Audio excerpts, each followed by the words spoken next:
Good evening, and welcome back. This is your independent look at the developments shaping the Horn of Africa. Tonight, we examine a nation fractured by internal conflict, escalating regional proxy tensions, and a central administration whose policies are facing unprecedented scrutiny both at home and abroad. Over the last 48 hours, reports from across Ethiopia point to deepening insecurity, heightened military mobilizations, and growing economic distress. Here are the top 5 stories driving the narrative across the country today. Our top story highlights growing evidence of regional proxy maneuvering.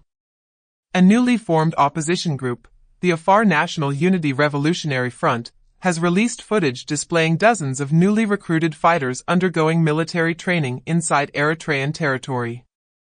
Led by Ibrahim Usman, a former high-ranking Afar regional official who fled to Amhara, the group is openly aligning itself with the SIMD coalition.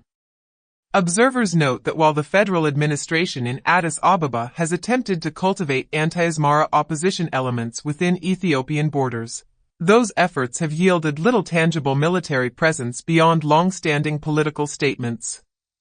The rapid deployment and recruitment by this group signal a sharp failure in the administration's regional deterrence strategy, leaving the vital Afar trade corridor increasingly exposed to cross-border destabilization.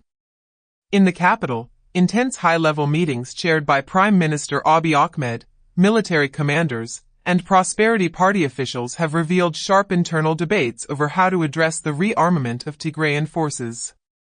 While reports indicate that Tigrayan forces have been acquiring heavy weaponry and military assets, top federal advisors are urging the administration to avoid a full-scale ground campaign.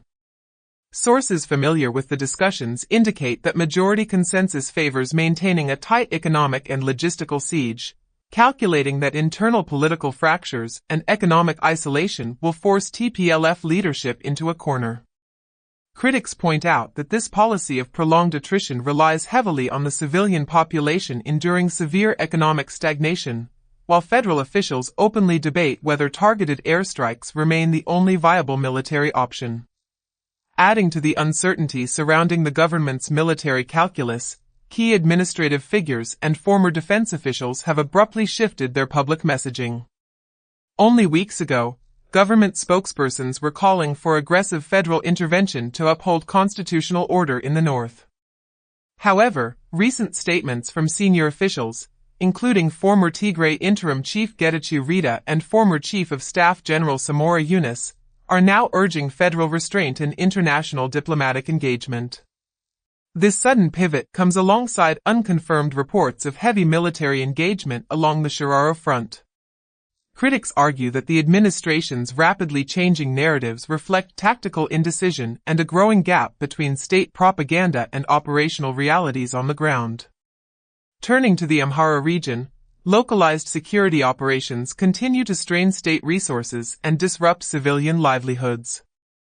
Reports from multiple zones indicate ongoing clashes between federal defense forces and local Fano militias, with military checkpoints and transport blockades severely limiting commercial traffic toward Addis Ababa.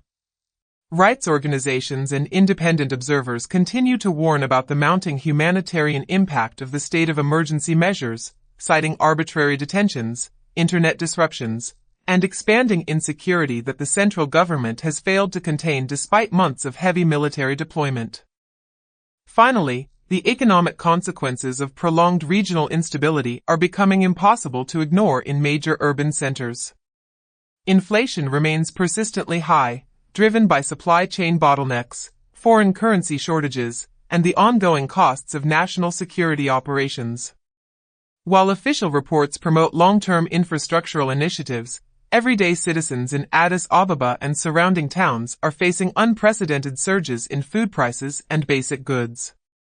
Financial analysts warn that without political stabilization and direct structural economic reform, the government's fiscal policy risks driving broader social unrest across previously stable metropolitan areas.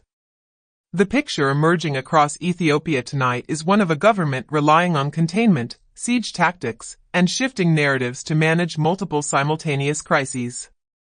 As proxy forces align along the borders and domestic conflicts show no sign of resolution, the burden continues to fall on the civilian population. We will continue to track these developments independently, bringing you updates as verified reports arrive. Thank you for tuning in. Stay informed, stay critical, and good night.